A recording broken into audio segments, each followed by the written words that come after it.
Hello students, Jai Hind. Welcome to Edutap. This is Deepak Thakur. And guys, आपको पता है कि एडुटैप यानी कि हम जो है वो आपके लिए एक सीरीज़ लेकर आए थे जो कि आपके FCI AG3 एग्ज़ाम के लिए बहुत ही ज़्यादा इंपॉर्टेंट है। और इस एग्ज़ाम के पॉइंट ऑफ व्यू हम हर एक चीज़ जो है वो आपके साथ डिस्कस करते हैं। आपको ऑलरेडी हमने काफ़ी चीज़ें जो है वो आपके साथ हिस्ट्री की जो है वो डिस्कस कर ली हैं। आज की जो ये वीडियो रहेगी ये रहेगी राइज ऑफ रीजनल पावर्स, यानी कि फर्स्ट पार्ट जो है आज हम इसका डिस्कस करेंगे। ठीक है, तो जैसे कि लास्ट हमने डिक्लिनेशन ऑफ मुगल एम्पायर के बारे में डिस्कस किया था, उसके 10 इंपॉर्टेंट क्वेश्चंस को डिस्कस किए थे जो कि डिटेल में हमने डिस्कस किया था, जो कि आपके एग्जाम के लिए बहुत ही ज़्यादा इंपॉर्टेंट था। सेम आज हमारा जो नेक्स्ट टॉपिक रहेगा that is rise of regional powers. ठीक है, इसके बारे में हम 10 इंपॉर्टेंट क्वेश्चंस को जो है वो डिस्कस करेंगे आपके साथ। तो गाइस, जिन्होंने चैनल को सब्सक्राइब नहीं किया है वो चैनल को सब्सक्राइब कर लें सो दैट कि उन बच्चों का कोई भी सेशन जो है वो स्किप ना हो। और अगर आप चाहते हैं कि आपको हर एक सेशन की PDF आप तक पहुंचे तो आप हमारा टेलीग्राम चैनल भी ज्वाइन कर सकते हैं। तो गाइज, बात करते हैं जो स्टूडेंट आज नए हैं इस वीडियो पर, जो पहली बार आए हैं इस प्लेटफॉर्म पे, तो उनको मैं बता देना चाहता हूँ कि ये आपके FCI AG3 एग्ज़ाम के लिए एडुटैप की तरफ से यानी कि हमारी तरफ से फ्री यूट्यूब सीरीज़ है।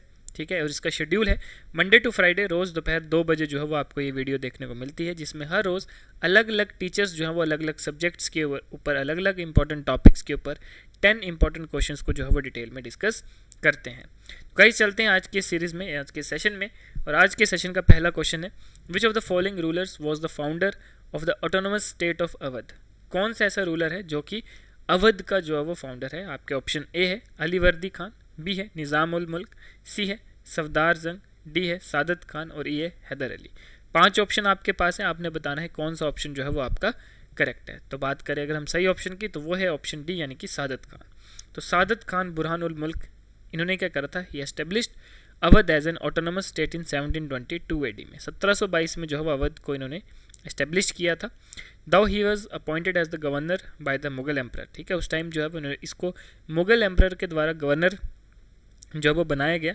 But he ruled independently and led the foundation for a strong regional kingdom. ठीक है, and his successor including Shuja ud-Daula further consolidated Awadh's power. तो ये जो है वो आपने याद रखना है कि कब और किसने जो है वो इसकी शुरुआत करी थी, किसने एस्टेब्लिश करा था। तो ये बहुत इंपॉर्टेंट है आपके एग्जाम के लिए। सेकंड क्वेश्चन है, द ट्रीटी ऑफ अलीनगर, यानी कि ट्रीटी ऑफ अलीनगर हुई थी 1757 में। ये कौन सी 2 पावर्स के बीच में जो है वो साइन की गई थी। पहला ऑप्शन है द ब्रिटिश और मराठास, सेकंड है British and Nawab of Bengal, third है the Marathas and Mughals, fourth है the French and British, and fifth है द ब्रिटिश एंड मैसूर। तो ये 5 ऑप्शन जो है वो आपके पास है। बात करते हैं सही ऑप्शन की, तो वो है ऑप्शन बी यानी कि British and the Nawab of Bengal. तो ट्रीटी ऑफ अलीनगर हुई थी 1757 में। किस किस के बीच में, रॉबर्ट क्लीव जो कि आपके ब्रिटिश ईस्ट इंडिया कंपनी के थे, एंड सिराजुद्दौला जो कि बंगाल का नवाब था। एंड ट्रीटी का मेन एम था restoring British privileges in Bengal and was signed just before the battle of Plassey 1757, जिसकी वजह से which led to British dominance in Bengal. तो ये आपने जो है वो याद रखना है कि किस किस के बीच में जो है वो ये ट्रीटी ऑफ अलीनगर हुई थी और कब हुई थी और क्या इसका मेन एम था। बात करते हैं क्वेश्चन नंबर 3 की। क्वेश्चन 3 है, which regional power played a key role in resisting the expansion of the British in south India.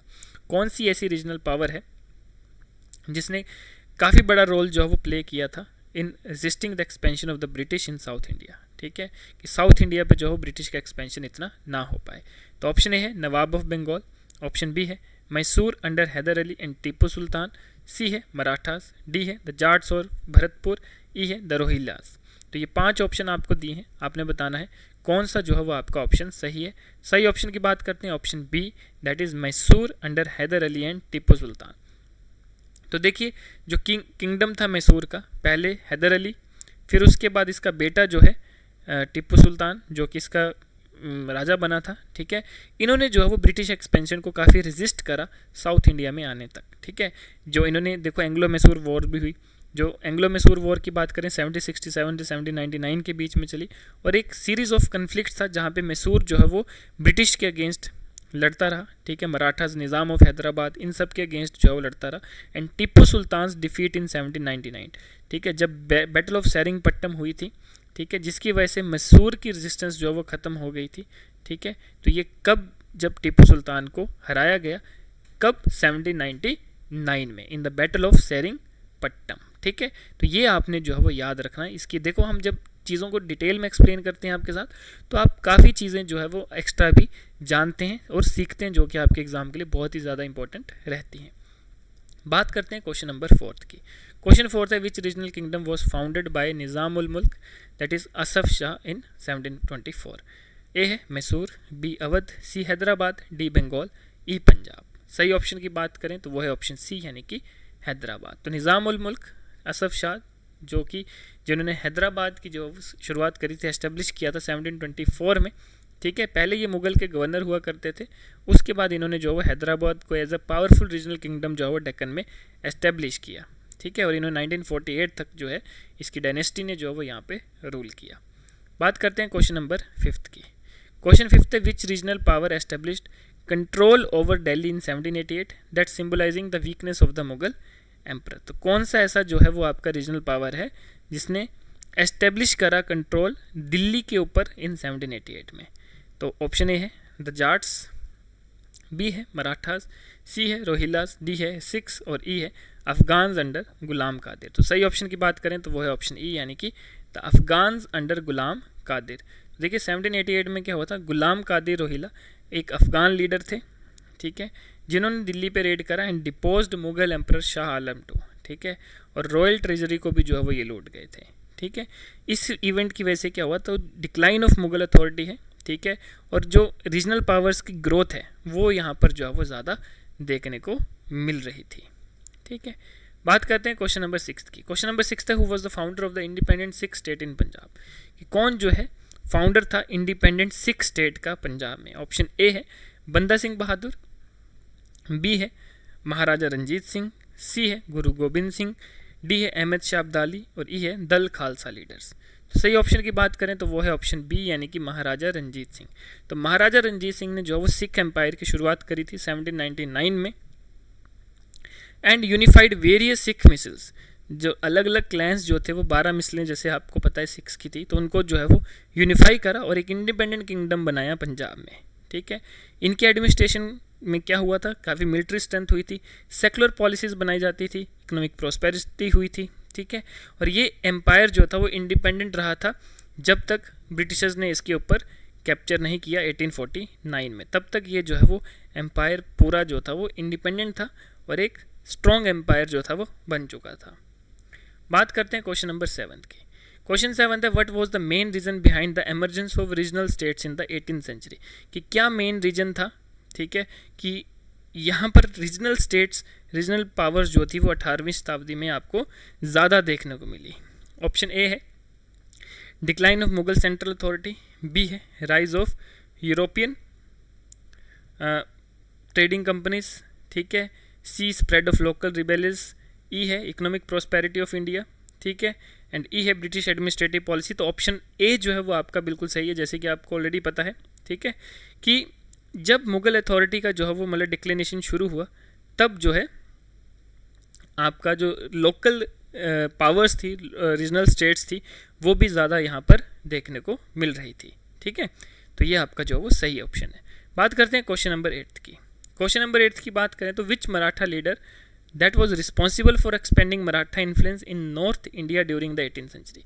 कौन सा ऐसा मराठा लीडर है जिसने मराठा को इन्फ्लुएंस को जो है वो नॉर्थ इंडिया में भी जो है वो बढ़ाया था, ठीक है, इन द 18th सेंचुरी। तो ऑप्शन ए है शिवाजी, बी है बालाजी विश्वनाथ, सी है बाजीराव वन, डी है महादजी शिंदे, ठीक है, जिसको स्किंदिया भी बोला जाता है, और ई है माधवराव II।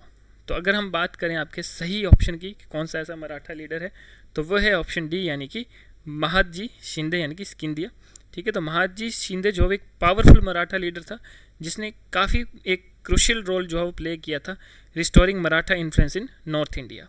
कब? After the third battle of Panipat, ठीक है। And he also dominated Mughal politics, ठीक है, और शाह आलम II को भी जो है उन्होंने हेल्प किया था, रीइंस्टेट किया था as the Mughal emperor under the Maratha protection.